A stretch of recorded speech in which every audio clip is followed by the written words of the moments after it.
Yang utama dalam hidup dikatakan adalah hidup itu sendiri. Apabila Anda hidup, itu lebih penting daripada kekhawatiran akan keperluan kebutuhan Anda.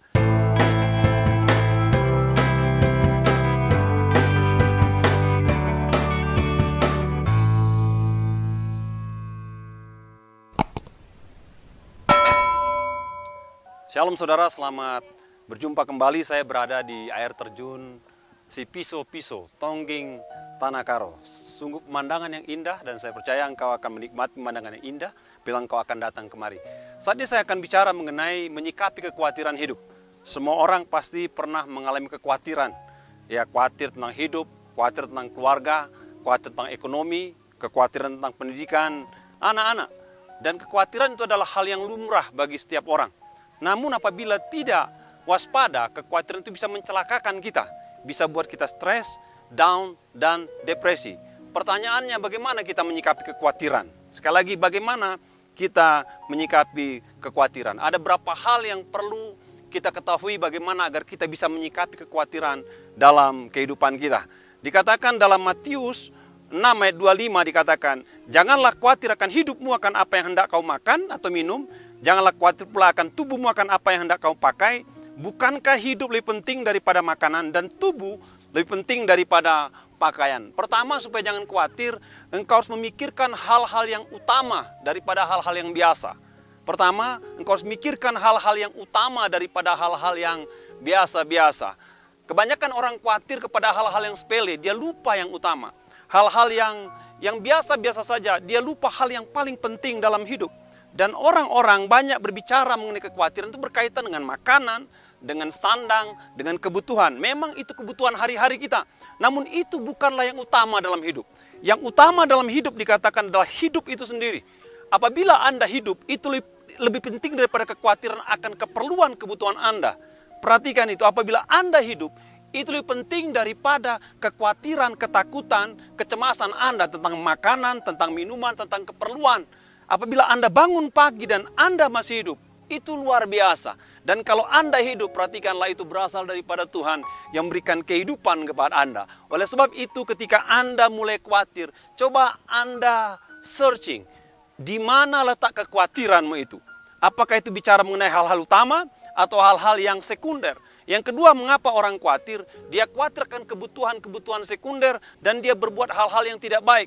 Mengapa banyak orang mengerjakan perbuatan-perbuatan tidak terpuji dengan cara mengambil barang orang, dengan cara menodong, dengan cara mencuri, dengan cara korupsi? Alasannya dia khawatir akan kebutuhan yang mengancam hidupnya.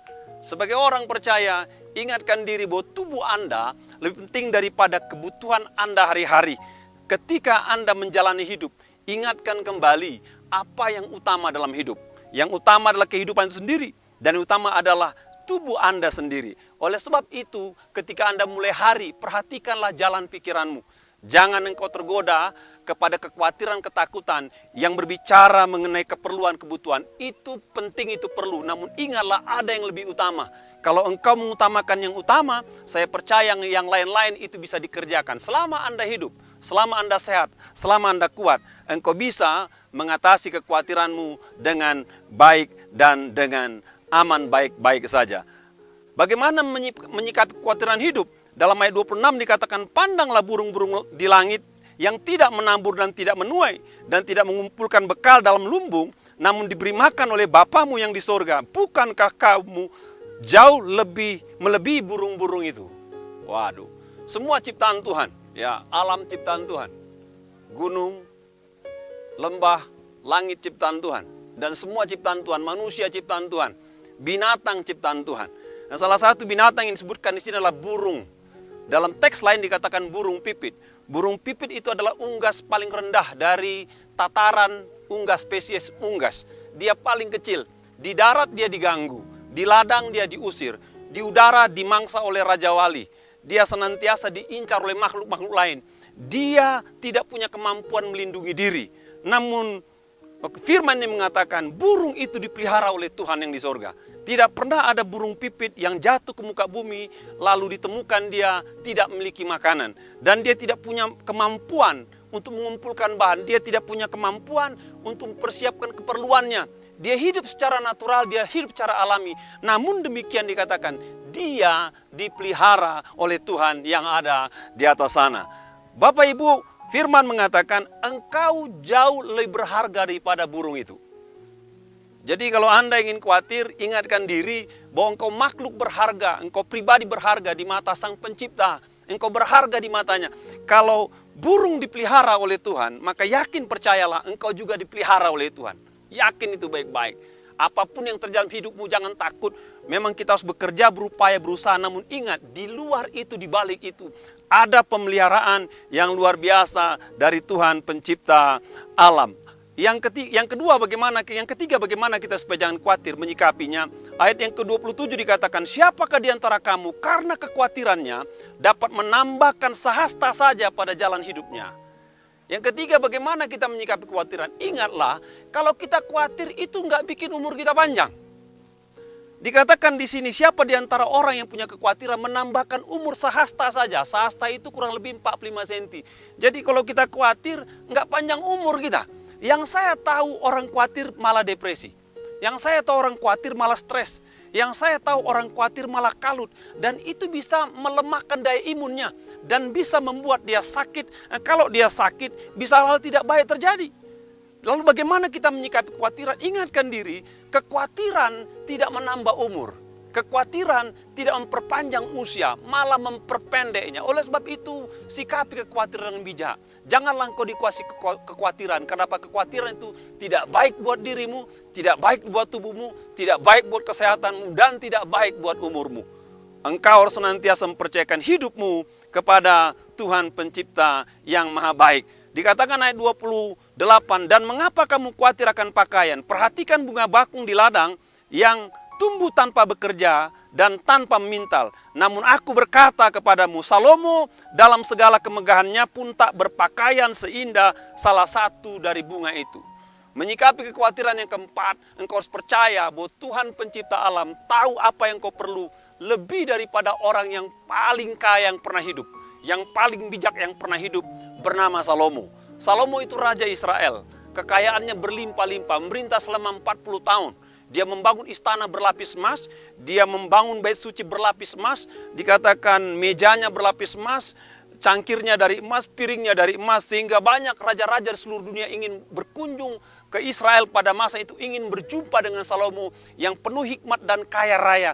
Namun ayat ini dibandingkan Salomo dalam segala kemegahannya dengan bunga bakung, dikatakan Salomo tidak lebih indah daripada bunga. Karena apa? Tuhan lebih hebat mendandani sekuntum bunga lebih daripada Salomo mendandani dirinya. Itu artinya bahwa Tuhan Pencipta alam itu tahu apa yang saudara butuh, apa yang terbaik buat dirimu. Oleh sebab itu saudara, jangan khawatir. Karena apa? Yang di atas sana tahu apa yang kau perlu, tahu apa yang kau butuhkan. Lebih daripada dirimu, tahu apa yang kau perlu, apa yang kau butuhkan. Yang terakhir, bagaimana engkau mengatasi kekhawatiran, menyikapi kekhawatiran dikatakan dalam ayat 33. Tetapi carilah dahulu kerajaan Allah dan kebenarannya, maka semuanya itu akan ditambahkan kepadamu. Jadi ajaran ini itu luar biasa. Dia tidak hanya melarang kau jangan khawatir ini, jangan khawatir itu, jangan khawatir ini, jangan khawatir itu. Tidak. Tapi ajarannya memberikan kunci bagaimana engkau terbebas dari rasa khawatir yang berkepanjangan. Dikatakan carilah kerajaan Allah. Jadi kalau kita ingin menyikapi kekhawatiran dengan baik, kita harus mencari kerajaan Allah. Dan waktu Anda mencari kerajaan Allah, maka semua akan ditambahkan kepadamu. Lebih daripada yang mampu kau kerjakan, lebih daripada yang bisa dicari bangsa-bangsa, itu akan ditambahkan kepadamu. Jadi sikapi kekhawatiran. Pertama, engkau menyikapinya, perhatikan apa yang penting daripada hal-hal sekunder. Hidupmu lebih penting, tubuh lebih penting daripada keperluan-kebutuhan yang kau khawatirkan. Yang kedua, bagaimana kau menyikapi kekhawatiran? Ingat, Tuhan Pencipta alam pasti pelihara engkau. Kalau dia pelihara burung pipit, engkau dipelihara juga. Yang ketiga, bagaimana engkau jangan khawatir. Ingat, kekhawatiran merusak kesehatanmu, bisa mempersingkat hidupmu. Jangan khawatir, maka itu akan membuat kau bisa berjalan dengan hidup. Yang keempat, bagaimana supaya engkau menyikapi kekhawatiran. Ketahuilah bahwa Tuhan lebih tahu apa yang kau perlu lebih daripada dirimu, tahu apa yang kau perlu. Yang terakhir, ingatkan diri untuk mencari kerajaannya. Maka engkau bisa berjalan, menjalani hidup, melewati kekhawatiran, ketakutan, dan berjalan dengan baik-baik saja. Kiranya ini bisa diterapkan dalam hidup dan engkau menjadi manusia yang bisa menyikapi kekhawatiran dengan baik. Tuhan berkati.